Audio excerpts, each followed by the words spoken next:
Hey, it's Chris Coffin. We're in downtown Crested Butte, and I'm here with the mayor of Crested Butte, Ian Billick. Super excited to talk to you today, Ian. Tell us about what's happening in downtown Crested Butte, Colorado. Yeah, we're really excited about winter. We've got a lot of snow. We're above average. Skiing's been great. Better snowpack. They're going to get the steeps open a little bit earlier this year. So if you're excited about skiing, this is the winter. Well, great.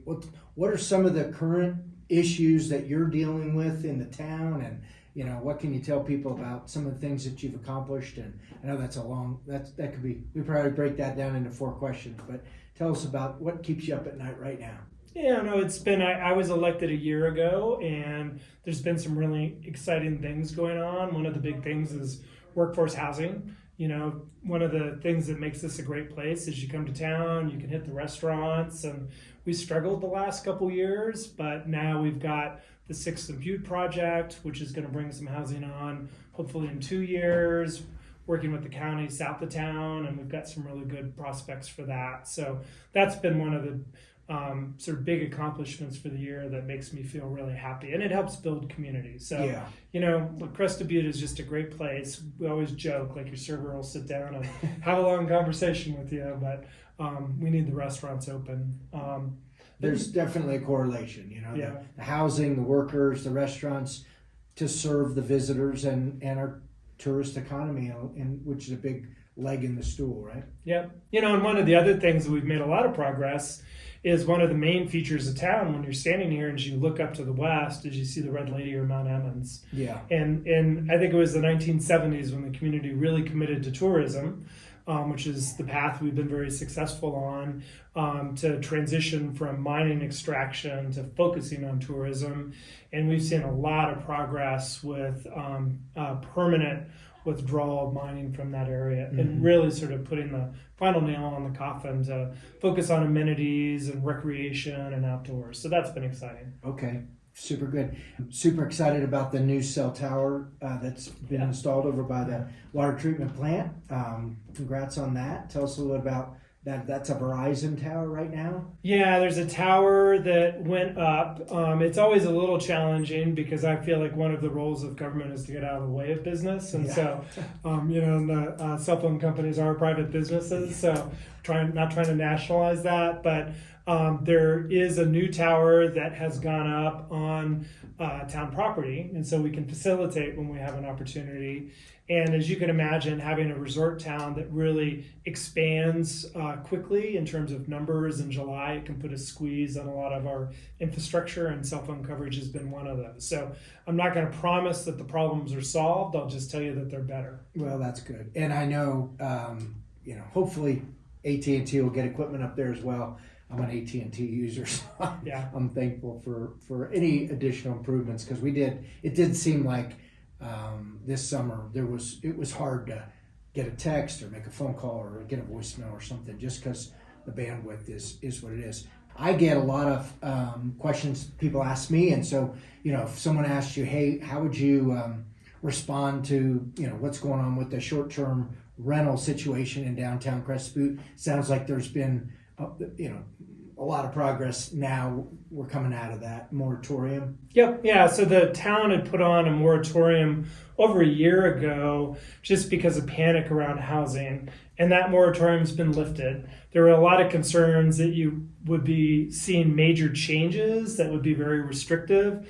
And what we ended up doing as a council was we just made minor tweaks. Okay. And so we're trying to sort of spread the short-term rentals out. We're not taking any STR licenses away from anybody. We're making it a little bit easier for enforcement. And so if someone's renting a place next door and they're throwing a raging party at 2 a.m, we can get that sort of taken care of. So that uncertainty's gone.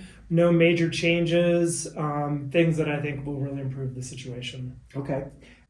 If I want to build a detached garage in downtown Crested Butte, what's the status of the zoning on that, or the ADU on that? Yeah, it was a similar deal where, and this largely happened before I came on council, but I think I voted against this moratorium, but when it came up. But last fall, again, panic over housing, there was a moratorium placed on accessory buildings, and we should see that lifted within the next couple months. And so we've got sort of a pathway. It's already been in front of council. I don't know exactly how it's going to end up, but that uncertainty should go away, I would guess, by this spring. So if it's something that's important to you and you're really wondering, what can I do and not do, you'll know pretty quick.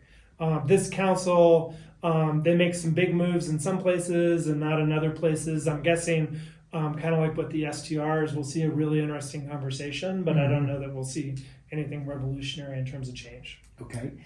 Super excited about the progress with some things in town, the school expansion. I think, nobody wants increased taxes, but, I think that's a very important thing. There's been other things with recreation. You mentioned to me the other day something about a new designation regarding floodplain. Maybe wrap all those things into one answer if you could. Colorado is I wouldn't call it a low tax state. We have Florida and other states, Texas, where there's no income tax. Our property tax is pretty low. It is compared to a lot of states. Areas. And so when you look at the combination of income and property tax, we're actually not a bad tax state. And so we passed several ballot initiatives this fall that will involve investments in the school and also involve investments in education. Mm-hmm. Now, those investments are going to take 3 to 5 years because it takes a while for those projects to get off the ground. Sure. But I think we know that those are some of the biggest drivers of property values. And the investment in recreation is a unique investment that you're not going to find in many other places in Colorado, even in the country. And so what the voters did is we're making an annual investment both in operating and capital projects to get our trails open, to make capital improvements, to have soccer fields, and that's on the north end of the valley. And when you look at real estate development, trails are a cheaper way of providing a lot of amenities that drives just as much value. So I think that's going to be a huge driver, both not just of value in real estate, but just in quality of life. And those two things are obviously linked. And so 5 or 10 years, I think we're already known as being one of the best places to recreate. Now we're doubling down, and it's really going to be something special. That's awesome. One other question I get a lot from second homeowners is I'm not sure I feel like I'm represented in Crested Butte. I know you've tried to open up some things with regard to the community compass. Talk a little bit about that. Yeah, and I'll make one comment. I sort of joke. It's like it's not just the second homeowners, and so get it from everybody. I get it from everybody, and I'll tell you, as mayor, I get it. So it's not just you. It's hey, did you fix that pothole right over there? We're in it together. So that's just I think Crested Butte. Part of what makes it special is we have characters, we have people that are passionate, that really care. And while it can seem like it's directed at you, the reality is it can be directed at everybody. Right. And so, we're always working to make this an inclusive community.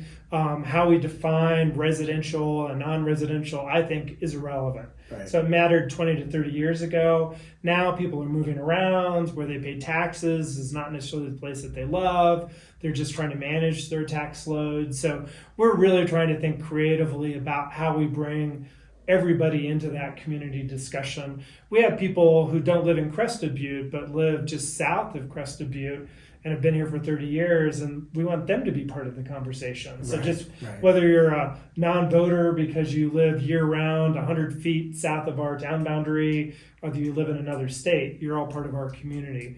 We've been really thinking about how to bring in non-voters.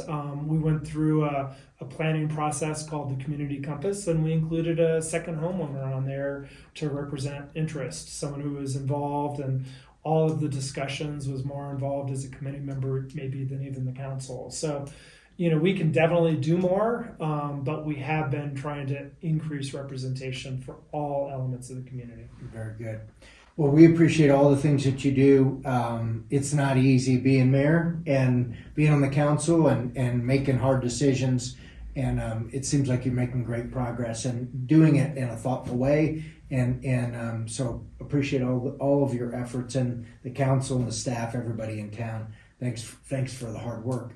Any last words that you'd like to say about Crested Butte, Colorado? Or? I just think Crested Butte is just such a unique, special place, and it's not for everybody, but I ask a lot of people, how did you first get here? And they'll say, I showed up and it just felt right. You know, I had no intention of buying, and then the next day we were at the real estate agency and we picked up a parcel. So, you know, if you get a chance to check it out, just see if it resonates with you and whether it just feels right. Because it's, you know, I'm here 35 years later, and you know, there are a lot of us who just like, this is home. So, and that's home for a couple days, home for a month, home for 30 years. You know, we want you, if it's something that feels right to you, to feel like it's home and to be accepted. Very good. Awesome. Well, thanks, Ian. Appreciate you taking the time. Have an awesome day. Yeah, you too, Chris.